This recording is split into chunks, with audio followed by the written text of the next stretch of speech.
Isa ka na din katulad ko, anak. Anong ginawa mo sa akin, Nay?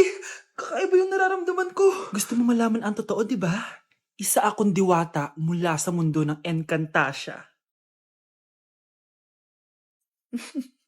Ha? At isa sa kapangyarihan ko ay ang manipulahin ang picture na nasa cellphone mo. Bakit di mo lang sinabi sa akin, Nay? Dahil ngayon ang tamang panahon, anak.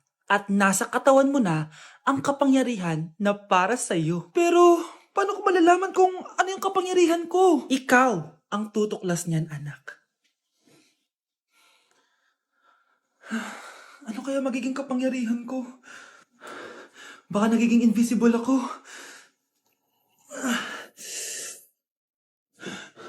Hindi ako nawala. Baka kaya ko magpalutang ng gamit.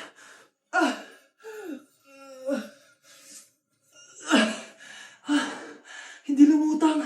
Ang hirap naman neto. Baka kaya ko tumagos sa pintuan. Aray, aray, aray. Aray. Natatay ako.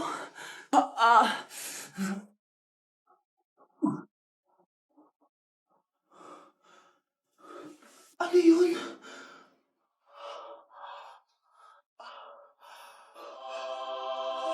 Ito ba yung kapangyarihan ko? Tumain ng ginto. Nay, alam ko na yung kapangyarihan ko. Tumatay ako ng ginto. Anak, uminom ka na maraming pampatae para yumaman na tayo. Talino mo talaga, Nay. Kaya hindi umuunlad ang Pilipinas dahil kinukurakot nyo. Mahiya naman kayo! Don't stop shaming them. Deserve nila yan. Mainit ang mata sa atin ng mga tao. Kaya siguraduhin nyo na magmumukha tayo malinis, ha? Dad! Alam na nilang lahat! Nadidepress na ako. Binabash nila ako sa social media. Tapos kanina sa school, binubuli nila ako. Nasisira image ko. Ayusin mo to, Dad! Gumagawa na ako ng paraan, anak. Pero sa ngayon, kailangan ko muna kayo palipad sa Amerika para safe kayo. Okay, Dad. I'm calm. Bigyan mo ako ng 10 million pang shopping ko doon, ha? May mga mag-iimbestiga dito. Kaya lahat ng mga luxury cars namin, itago nyo muna. Hindi nila pwede makita yung mga yun. Base sa report na binigay sa akin, may ghost project daw kayo. Totoo ba yun? Wow! It's a yes or no question. Bakit di ka makasagot? Your Honor, kakusapin ko po muna yung lawyer ko. Ang kakapal nyo. Halata naman sa mga kilos nyo na guilty kayo. Kamusta na kaya sila, Mom and Dad? Sana okay lang sila. Nawala sa garahe ang 10 sa 12 luxury cars. Pati mga sasakyan tumakas na. Hindi kami papayag na hindi kayo mananagot. Hindi kami... Nay, pasok na po ako ng school, ah. Anak, anong nangyari sa'yo? Ba't parang pauwi na itsura mo? Eh, tinapos ko yung research namin. Visit yung mga kagrupo ko, walang inambag. Apaka-seryoso mo naman kasi. Wala ba sa New Year's resolution mo yung mag-enjoy? Mag-e-enjoy lang ako pag ako yung top 1 sa klase namin. Sana, sa pagiging fresh, top 1 ka din. Che, alis na nga ako. A few moments later. Tabi tayo, ah. Horay! Guys, tignan niyo TikTok ni Crystal ang fresh. Wow, pati ba si Crystal ang fresh? Parang hindi siya na-stress nung bakasyon. Anyari sa'yo, babe? Pwede ba yun walang jowa? Anong nangyari sa akin? Di ba ginawa ko yung research natin? Yung visit na to? Ha? Di naman kayo nag-aambag, di ba? O, babe, ba't naman nagdadabog ka dyan? Eh, baka gusto mo isumbong kita kay nan. Ikaw kaya? Isumbok kita sa nanay mo. Di ba bagsak ka sa lahat ng subject, ha? Kumalma ka. Totoo ba to? Lumalapit sa akin si Crush. Magkakajowa na ako. Hi po. Hello. Salamat pala sa pagpapakopya sa akin, ha? Ang taas ng score ko. Wala yun. Basta ikaw. Matalino ka sana, kaso ganyan na tsura mo. Iloso po! Sumbatero! Number 2! Mukhang tosino! Sino nag-aaway? Eto, gamitin mo to. Sikreto to ni Crystal kaya nag-glow up siya. Garnier Anti-Acne Serum. Psst, be, totoo ba yan? No bumps, pimples, and acne marks? Mag-glow up na ako? Oo, be. Ito, try mo na. Ito na ang simula ng aking pagbangon. From breaking out... Hello po, ma'am. Ang ganda naman po ng bahay niyo. Sino yan, Nay? Hello po. Anak, ito nga pala si Bebang. Bagong katulong natin dito. Siguraduhin mo lang na magaling ka, ha? Dahil ayoko sa lahat, yung tatanga-tanga. Opo, ma'am. Ayusin ko po yung trabaho ko. Sige na, mag-umpisa ka na maglinis. Sige po. Di ko talaga gusto yung bago namin katulong dito. Nakakainis yung mukha niya. Ano yun? Ano ba yan? Unang araw pa lang dito, may nabasag ka na agad? Sorry po, ma'am. Tatanga-tanga kasi maglinis. Di mo ba alam na 1,000 pesos ang isa niyan? Linisin mo na yan! At wala ka sweldo na 3 araw, ha? Dahil wala ka naman pambayad niyan. Ganito nyo pala tinrato ang nanay ko. Humanda kayo. Bebang! Gawin mo nga ako ng kape. Ma'am, eto na po yung kape nyo. Ano ba yan? Bakit malamig na to? Gusto mo tapon ko to sa mukha mo, ha? Sorry po, ma'am. Gawin mo ako ulit ng bago. Baka na pang magawa ko sa'yo. Sige po, gagawa na lang po ako ulit ng bago. Pakatanga. Ma'am, eto na po yung mainit nyo pong kape. Sa susunod, huwag kang tatanga-tanga kung ayaw mo mawalan ng trabaho. Bebang! Kuhaan mo nga ako ng tubig dito. Eto po, ma'am, yung tubig nyo. Di ka na nga. Yung makita pagmumukha mo. Sakit ng tiyan ko!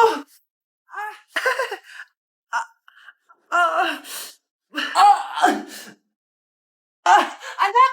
Lumabas ka muna dyan! Gusto mo nang mainit, ha? Tignan ko na lang kung hindi kumulo yung tiyan nyo dito.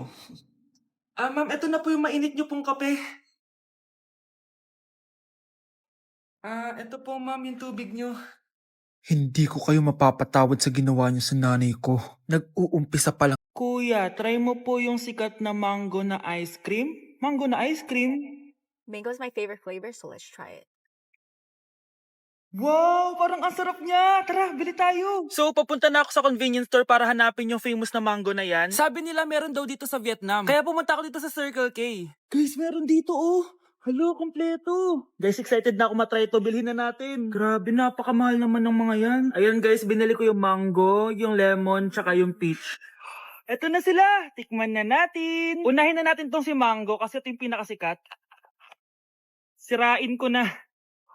Wow! Mukha talaga siyang mangga in real life, guys. Tapos dito siya hahawakan. Okay, unang kagat.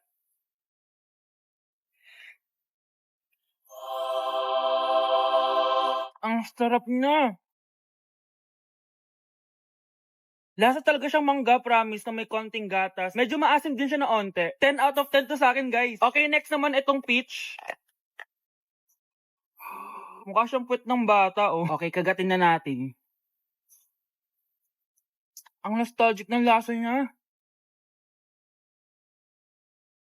Nangingilo ako, guys. Sobrang lamig. Pero ang sarap niya. Hindi siya sobrang asim, di rin siya sobrang tamis. Like, sobrang sakto lang talaga. For me, 9.5 out of 10 to. Okay, last, etong lemon. Wow, mukha talaga siyang lemon, no? Okay, unang kagat.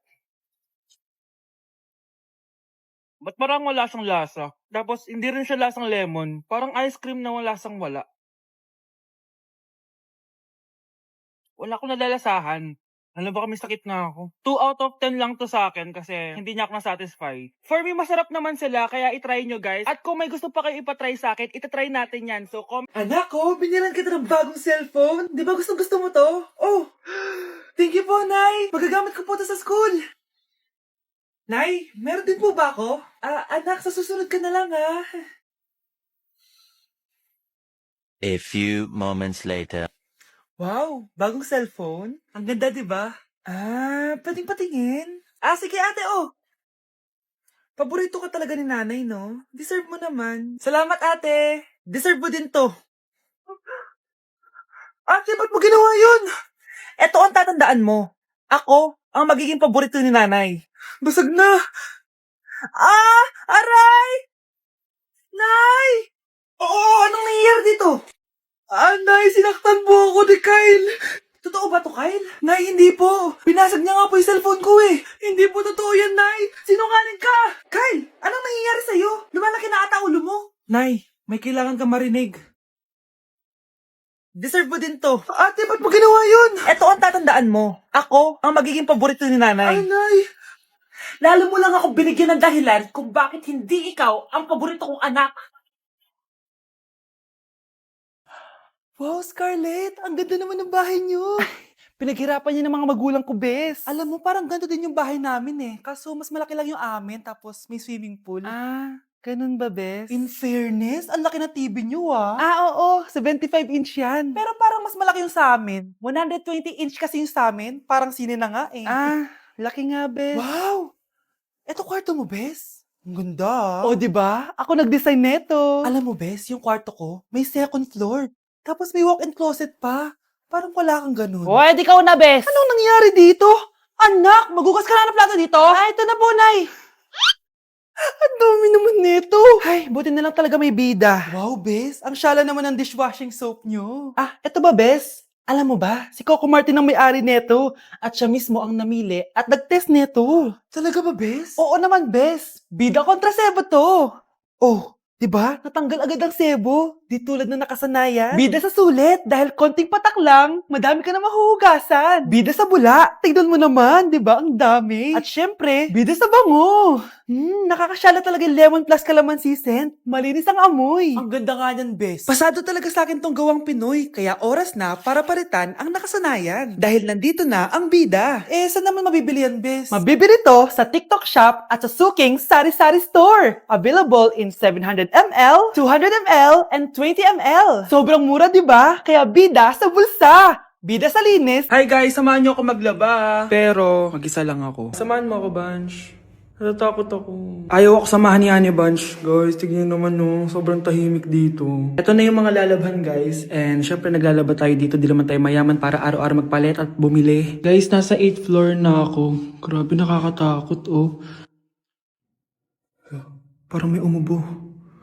Guys, hindi na joke to, promise. Sobrang tahimik dito, tas hindi ko alam kung may mga tao dito. Kaya ko to. Hindi totoo ang mga multo. Pasok na tayo, sobrang dilim. Oh my gosh, guys. Hello. Ayan, kinilabutan ako. Pero ito yung laundry, guys. Dito kami maglalaba.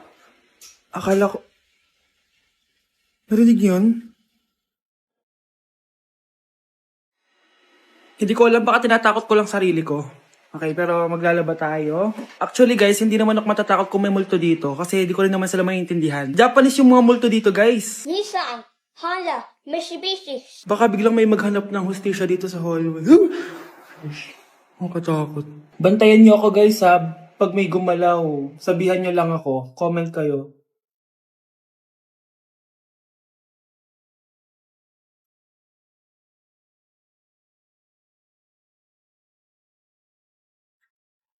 Babalik na ako sa hotel, guys. Hindi ko na kaya. Babalikan ko na lang yun mamaya. Guys, kinikilabutan pa rin ako. Anak, gising na! Hala, iniluluto ko! Ay, Diyos ko! Anak, kumain ka na dito! Nakakamiss si ate, no, Nay? Dati, kasama lang natin siya kumakain dito. Miss ko na din ate mo, anak. Wait lang, tawagan ko.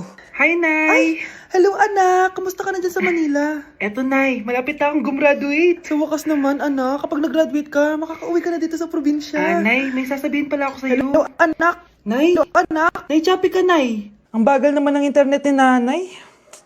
Ay, hi anak! Eto, nagpakabit ako nung sinasabi mong Bida Fiber. Naging okay na internet namin. Hay naku, Nay. Buti naman nag-switch ka na sa Bida Fiber internet. Para naman hindi pa putol-putol yung usap natin. Kasi, Nay, for only 888 pesos a month, makakakonect ng 8 gadgets and up to 75 Mbps ang speeds. Setup fees applies pero affordable pa rin. Ang sulit pala niyan, anak. Makakanood ako ng madaming K-drama neto. Nga pala, anak. Ano yung dapat mo sasabihin kahapon? Nay, uuwi ako bukas dyan! Talaga, anak? Yay! Uuwi si ate! See you, anak!